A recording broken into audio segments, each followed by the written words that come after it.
Ninakusalimu katika jina la Bwana wetu Yesu Kristo. Mpendwa mtazamaji wa Hope Channel Tanzania, karibu kwa siku nyingine tena katika kipindi ukipendacho sana, kipindi cha Sauti za Hayawani. Hiki ni kipindi cha pekee sana, tukiangazia siku ya 5 ya uumbaji ambao Mungu aliufanya. Siku ambayo ni ya pekee sana kwa sababu Mungu alitamka na dunia ikajaa viumbe wa aina mbalimbali. Katika kipindi hiki cha Sauti za Hayawani tunawaangazia wanyama wenye uti wa mgongo, lakini kwa msimu huu tunakwenda tukiangalia wanyama kutoka katika makundi mengineyo pia. Lengo ni nini? Ni kuona ukuu wa Mungu kwa kazi hii ya pekee ya uumbaji. Karibu ushiriki nami kwa siku ya leo tunapokwenda kuangazia maisha ya kiumbe mwingine kwa jamii kubwa ya watu wanaokaa katika pembezoni mwa bahari. Kiumbe huyu unaweza ukawa unamfahamu, lakini kuna wale ndugu zangu wanaotoka maeneo ambayo hakuna bahari, wanaweza wakapata shida kumfahamu kiumbe huyu. Lakini leo mimi nakuletea hapa ili uweze kubarikiwa kwa namna ya pekee. Kiumbe gani huyu? Huyu kwa lugha ya Kiingereza wamemuita sea turtles, lakini kwa lugha ya Kiswahili ambapo jina lake limekuwa ndio la uhalisia hasa kwa lugha ya Kiswahili, huyu anaitwa kasa. Basi ambatana nami katika kumjua kasa kwa mambo mbalimbali. Zipo jamii za wanyama za kiumbe huyu, jamii 7 za kasa katika maeneo mbalimbali ya dunia. Ni kiumbe ambaye anaishi katika bahari zote isipokuwa tu katika maeneo ambayo ni vizio vya kaskazini na vizio vya kusini mwa dunia, na hii ni kutokana na uwepo wa baridi kali inayotengeneza mgando wa barafu katika bahari.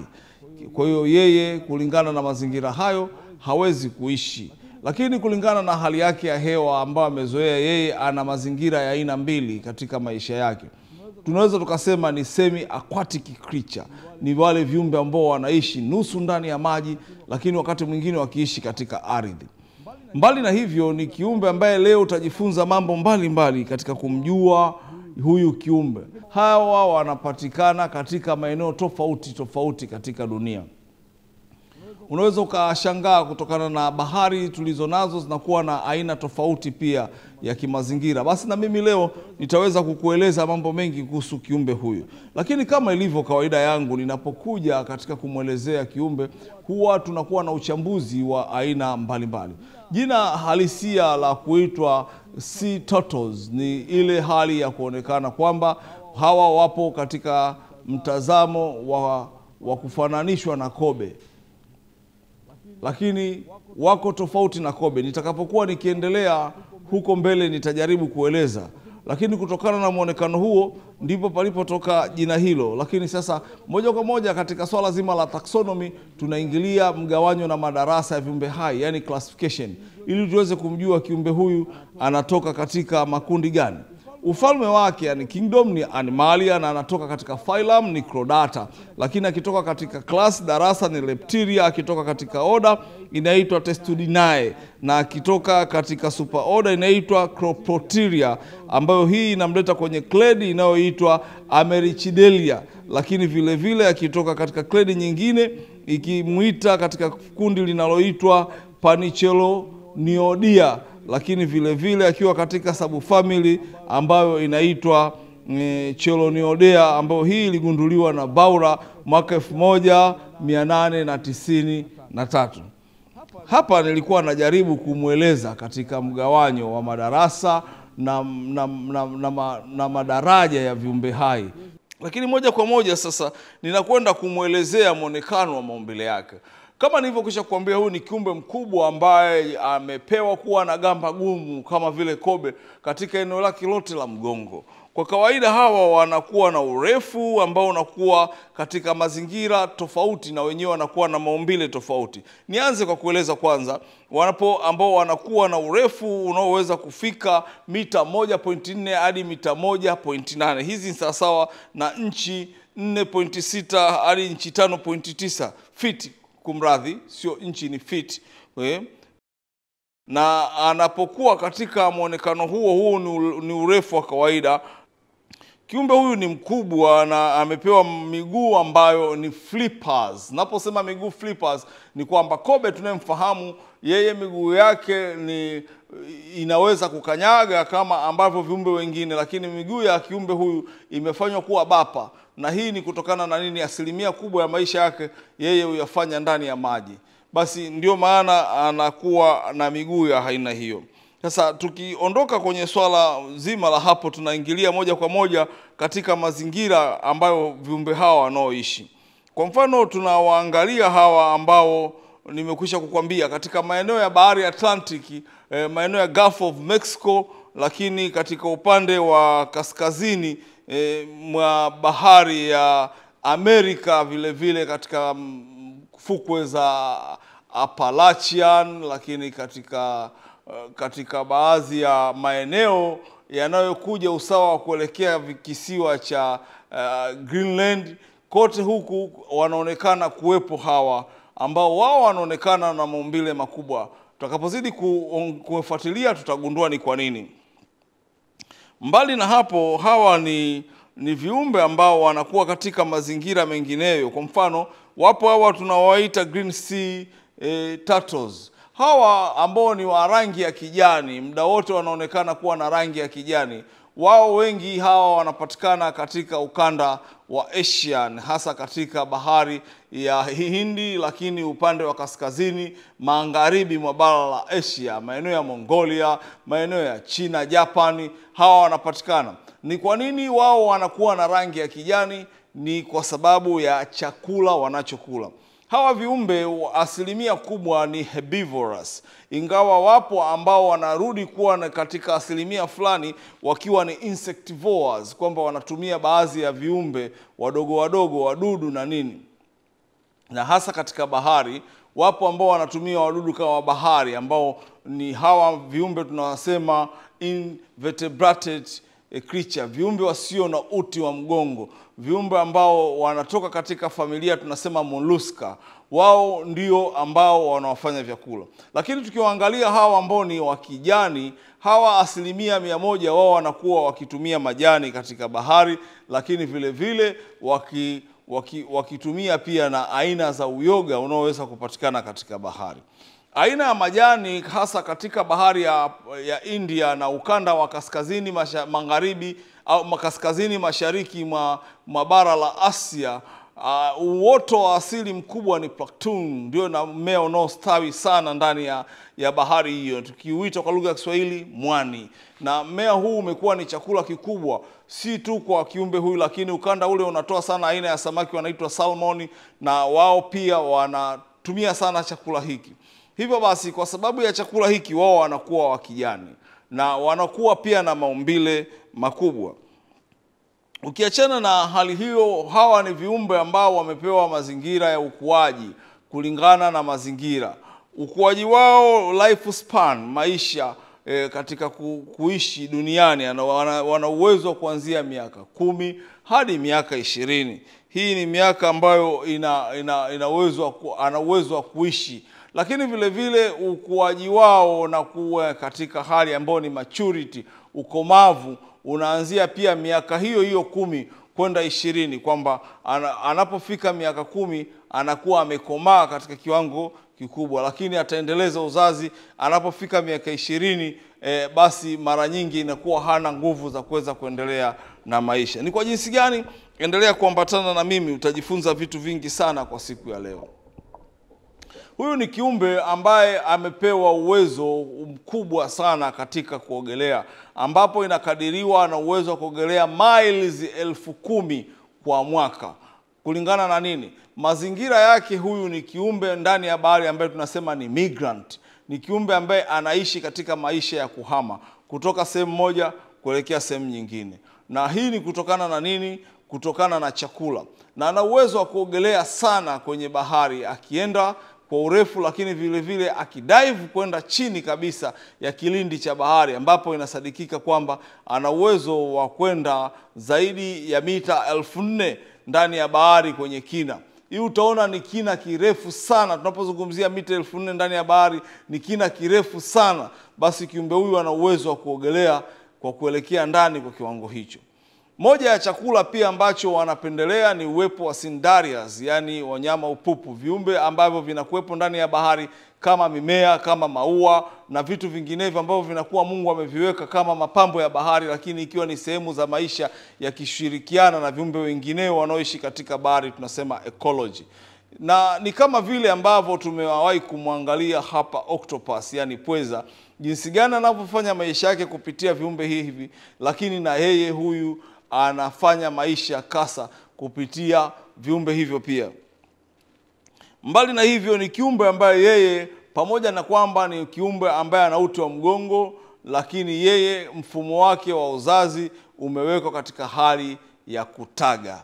Kama tunavyofahamu, mifumo ya uzazi iko mitatu. Kuna incubation ambao ndio hawa viumbe wanaotaga na kutotoa mayai, lakini upo uzazi tunasema placenta, ni uzazi wa mfuko wa uzazi ambao viumbe wengi hasa katika jamii ya mamalia wanakuwepo katika mfumo huo. Lakini wapo wengine tunasema ni marsupilia, ni kama vile tunavyomwangalia kangaroo au tunavyoweza kumwangalia wombat na viumbe wengineo ambao wao wamepewa kuwa na mfuko nje ya mwili wao, lakini ukiwa ni sehemu ya kumlea mtoto mdogo anayekuwa amempata.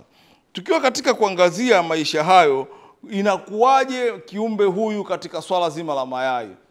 Kwanza ni kwamba dume na jike wanaishi katika hali ya umbali sana. Hawa ni viumbe ambao hawana uhusiano wa kuwa karibu kila wakati, na madume mara nyingi wanakuwa ni solitary creature, na kwa sababu wao wanakuwa ni solitary creature, basi inawasababisha kutoweza kuishi katika mazingira ambayo wanakuwa kwa pamoja muda mwingi. Hali hii inawasababisha viumbe hawa wanapokuwa wanaishi katika mtazamo ambao unawaweka kwa umbali, kiasi kwamba inapofika ni msimu wa breeding season, msimu wa joto la uzazi,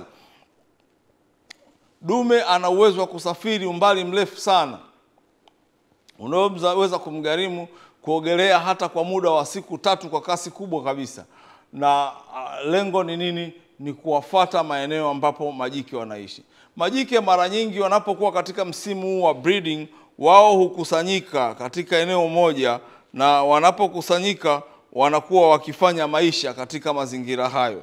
Hali hiyo inawasababisha dume umbali wowote aliopo anapata hisia ya kuweza kutambua uwepo wa majike. Jike anapokuwa amefikia hatua ya kuanza kutaga mayai, basi hutoka ndani ya maji na kwenda kuishi nje pembezoni mwa bahari. Ni bahari za aina gani wanazoishi viumbe hao? Katika uwepo wa offshore za bahari, yani fukwe ambazo zinakuwa ni tofauti kidogo. Kuna fukwe ambazo zinatengeneza cliff, yani mwinuko wa ardhi ambao unakuwa ni umetenganisha eneo la bahari na eneo la ardhi kwa kuwepo na ngema ambayo ni tunasema ni mwinuko uliosimama, yani steep slope, mwinuko uliosimama, ndicho tunasema kwamba hii ni cliff. Uwepo wa maeneo kama haya sio rafiki kwa wao kufanya maisha, na vile vile maeneo ambayo kunakuwa na ukuaji wa mkusanyiko wa miamba ambayo inatokana na uwepo wa takataka za baharini kama vile coral reef, sio maeneo rafiki kwa wao kufanya maisha, hasa katika wanapofikia wakati wa uzazi. Ila sehemu ambapo kunakuwa na kurundikwa mchanga, lakini mchanga huu ukiwawezekana kwamba maji ya bahari yanapoweza kurudi yasiufikie katika kiwango chote, lakini yeye awe na urahisi kwa kuyafuata maji ya bahari kwa kutembea umbali ambao sio mrefu. Viumbe hawa ndiyo njia pekee wanayotumia, na wanapokuwa katika mazingira kama hayo huwa wanachimba shimo ambalo linakuwa na upana usiopungua sentimita 30 hadi 40, na shimo hili ni kwa ajili ya kuwekea mayai anayokuwa akiyataga. Kwa kawaida ana uwezo wa kutaga mayai kuanzia 50 hadi kufikia mayai 350. Unaweza ukaona ni katika wingi kiasi gani, lakini anapokuwa ameyataga mayai, huyu anakuja kuyalalia haya mayai kulingana na nyakati. Wengi hufanya swala hili la kulalia mayai nyakati za usiku. Ikiwa nyakati za mchana, huchukua baadhi ya uoto wa asili katika ardhi na kwenda kufunikia sehemu ambayo ameweka yale mayai, ikiwa ni kama kinga ya kuwakinga wanyama wengine waharibifu, hasa ikiwa ni nyoka. Na anapoyaweka mayai hapo, yatagharimu muda wa siku 50 hadi 60. Kwa nini 50 hadi 60? Inategemea na kiwango cha joto kulingana na mazingira husika, ili yale mayai kuweza kuenguliwa. Ni kiumbe ambaye ana uwezo wa kuengua watoto wengi kwa wakati mmoja, na mara tu watoto wanapokuwa na nguvu ya kuweza kutoka katika ganda la yai, moja kwa moja mtoto atakuwa akijongea, akichimba mchanga na nafsi yake ikimtaka kuelekea sehemu yenye maji. Kwa hiyo watoto wanapokuwa tu wamepatikana, hawaachwi kukaa katika ardhi kwa sababu ya moja, wanakuwa na hisia ya kurudi kwenye maji. Kitendo hiki ni nguvu ambao ni ya pekee sana. Tunauona ukuu wa Mungu kwa namna ya pekee sana. Na wanaporudi kwenye maji, moja kwa moja wanaanza kuwa na maisha ndani ya maji, katika kuogelea, kujitafutia chakula, wakiwa pamoja na mama yao, akiwalea katika kiwango ambacho hakichukui muda mrefu sana. Na ni viumbe ambao wanawahi kukua kulingana na jinsi wanavyoonekana. Hivyo basi, kwa kuwahi kukua, muda mchache wataanza kujitegemea katika kujitafutia chakula hadi pale watakapoingia katika umri wa ukomavu na wao kuendeleza uzazi. Mbali na hivyo, ni kiumbe ambaye amepewa mazingira mengi ambayo unaweza ukashangaa. Mwili wake ndiyo kinga yake. Ni kiumbe kwa ukubwa wake, wanyama wengi ambao wanaweza wakamdhuru wanapata hali ngumu ya kumdhuru kutokana na ukubwa wake. Mmoja wapo ni nyoka. Lakini vile vile kitu kinachomsaidia sana, anapokutana na maadui ambao wanatoka katika eneo la ardhi, basi yeye hukimbilia kwenye maji. Na anapokutana na maadui wanaotoka katika maji, basi yeye hukimbilia kwenye ardhi. Na hii ni kutokana na uwezo wake aliopewa yeye katika uwezo wa kutembea katika ardhi na kuogelea katika maji. Kulingana na uhalisia wa maisha ya kiumbe huyu, wamepewa mambo mengi tofauti ambayo leo mimi na wewe tunakwenda kujifunza hapa. Moja ya jambo ambalo ni la pekee sana kwa kiumbe huyu ni jinsi gani walivyogawanywa kulingana na mazingira. Kama nilivyokwisha kukwambia, wale wanaopatikana katika bahari ya Hindi, hasa katika upande wa kaskazini magharibi kaskazini mashariki mwa bara hili la Asia, ni wale ambao wamekuwa wakitegemea sana maisha kutokana na ulaji wa mimea ambao tunasema ni herbivorous. Lakini wapo wale ambao nimekuambia ni insectivores ambao wanapatikana hasa katika bahari ya Mediterranean, lakini wengine wakipatikana katika bahari ya Atlantic. Hawa kulingana na maisha yao, wao wanaonekana kuwa na maumbile makubwa. Lakini katika ukanda wa Afrika Mashariki, hata katika nchi yetu ya Tanzania, mbuga ya Sadani, maeneo mbalimbali, Ushongo Mtoni, unaweza ukawaona hawa viumbe na wanakuwa na maumbile pia makubwa, lakini sio makubwa sana kama ambavyo wameweza kuonekana katika maeneo mengine.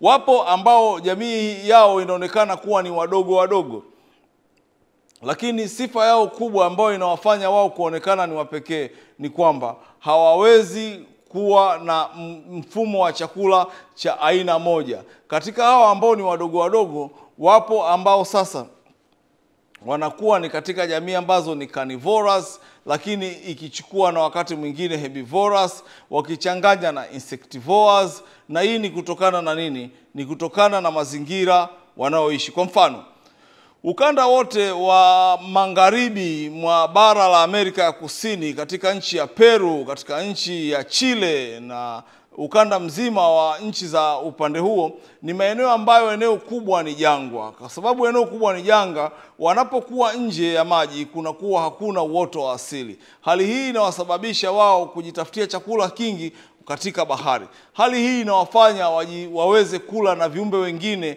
wadogo wanaopatikana kwa bahari. Kitendo hichi kinawasababisha wao kutonekana na maumbile makubwa sana kuliko wenzao kutokana na uhaba wa virutubisho hasa kutoka katika mimea. Kwa wanakuwa na mimea michache tu ambayo inapatikana aidha katika bahari au nchi kavu, na wao wakaifanya kama chakula. Tunazidi kumwangalia kiumbe huyu kasa katika mtazamo wa pekee sana. Ni kiumbe ambaye amepewa uwezo mkubwa katika maisha, hasa katika hali ya kujikinga na maadui. Na wanapoatamia, unaweza ukakuta kundi kubwa sana ambalo linaatamia katika sehemu moja, na uwepo wa kundi hilo unawafanya kuonyesha taswira ya kushirikiana. Na hii ni kwa sababu gani? Ni ili waweze kujikinga na maadui. Uwepo wao sehemu moja na kila mmoja akiwa ameatamia kwenye shimo ambalo ameweka mayai yake na kujilundikia mchanga ambao anakuwa akiurusha kupitia miguu yake ya nyuma. Kitendo hichi kinawasababisha kutengeneza camouflage. Ardhi hiyo kwa wanyama wengine wanaopita wanaweza wakapita, aidha ni wale wa angani kama vile tunavyoangalia raptors. Tunapozungumzia raptors ni aina ya vipanga, mwewe au unaweza ukasema hata tai. Katika jamii ya viumbe ambao kama hawa wanapokuwa wakipita juu hawawezi kugundua kama kuna kitu. Lakini vile vile maeneo wanaokuwa wanakaa, kwa sababu yanakuwa ni pembezoni mwa fukwe, basi maji yanapokuja kujana wao wamejisimika pale juu, haiwezi kadhuru mayai yao. Hii ni hali ya pekee sana ambayo Mungu ameweka katika maisha ya viumbe hawa. Kasa, kiumbe wa pekee sana ambaye watu baadhi wanamfanya chakula, lakini si kwa mujibu wa Biblia, na hii ni kutokana na maumbile yake alivyo, sivyo kama Biblia inavyotushauri katika kula viumbe. Lakini ni kiumbe mwenye thamani sana. Baadhi ya nchi wamemweka katika kuwepo kwa jamii ya viumbe ambao ni vya pekee vya kuendelea kutunzwa na kusimamiwa na mashirika ya kimataifa yanayosimamia viumbe. Na vile vile ana uwezo mkubwa sana wa kumtofautisha na kobe yule ambaye tumezoea kumfahamu. Kobe tuliyemfahamu ni amepewa uwezo wa pekee ambapo shingo yake na kichwa kina uwezo wa kukaa ndani ya nyumba yake ambayo ni mgongo wake au kutoka nje. Lakini kasa yeye shingo yake haiwezi kuingia ndani. Maisha yote shingo yake iko wazi na iko nje. Wapo ambao wanaonekana kuwa na shingo ndefu na kichwa kipana, lakini wengine wakionekana kichwa kidogo na shingo ndefu, lakini wapo ambao wana shingo fupi. Na vile vile kupitia miguu ya nyuma imewekwa katika mazingira tofauti, mengine imejikunja, na hii ni kuweza kumsaidia katika mfumo wa uogeleaji, lakini pia kumsaidia katika mfumo wa kutembea, hasa katika ardhi, maeneo yenye mchanga. Ni kiumbe ambaye anapoishi katika bahari, kama nilivyokwisha kukwambia, ni immigrant, ni kiumbe anayehama kutoka eneo moja kwenda jingine. Ana uwezo wa kuchukua muda mrefu sana huko. Lakini sifa moja ambao alionao ni kwamba sehemu aliyotaga mayai katika mwaka ulioisha, hata ikapite miaka 3 hajarudi katika safari aliyokuwa ameiendea. Atakapoweza kurudi, atagundua sehemu aliyochimba na ataenda kuendeleza shimo lile kwa ajili ya kuweka mayai mapya, si kwa kutafuta sehemu nyingine, ni katika eneo lile lile na shimo lile lile. Kitendo hichi kinamuonyesha uwezo wake wa kumbukumbu na ukubwa wake katika swala zima la ufahamu. Ni kiumbe mwenye ufahamu, lakini vile vile ni kiumbe mwenye kumbukumbu ya juu. Ni kiumbe ambaye anapata hisia ya kumtambua adui kupitia kusikia, kupitia kunusa, lakini vile vile hata macho yake. Amepewa jicho angavu sana likiwa ndani ya maji kuliko anapokuwa katika ardhi. Ngozi nyembamba iliyopo katika jicho lake inamsaidia sana katika yeye kuvuta kitu ambacho kiko mbali na kukitambua hiki ni kitu gani. Hii inamsaidia sana katika kuwakwepa maadui zake. Mara nyingi kama ni samaki wakubwa au viumbe ambao wanaweza wakamdhuru, wanapokuwa amewaona kwa mbali, basi yeye huzama katika kina akielekea chini zaidi, hata katika kuifata ardhi ya mwamba wa bahari, yani basaltic, ili aweze kukinzana nao. Na ni hali inayomsaidia yeye kujikinga, kwa sababu kuna kiwango cha maji na kulingana na kani ya mvutano na mawimbi, samaki wengine hawawezi kupita katika maji hayo, lakini yeye amepewa uwezo. Hivi ndivyo ambavyo kwa siku ya leo mimi nilikuja tuweze kujifunza kwa namna ya pekee, tukiuona ukuu wa Mungu kupitia kipindi hiki cha Sauti za Hayawani, tukiangalia maisha ya kasa. Unaweza ukamuita kobe bahari, unaweza ukamuita sea turtles. Majina yote haya yakimuonyesha yeye na kwa nafasi ya pekee sana. Leo nimefika mwisho wa kipindi hiki cha Sauti za Hayawani. Ni hatua kwa mimi na wewe kushiriki tena kwa kipindi kingine ambacho tutakuwa tukiangazia maisha ya kiumbe mwingine kwa juma lijalo. Nikutakie baraka tele unapoendelea kufuatilia kipindi hiki na unapoendelea kufuatilia vipindi vingine kupitia runinga yako pendwa Hope Channel Tanzania. Jina langu ni Negele Peter Negele, ninakutakia baraka tele.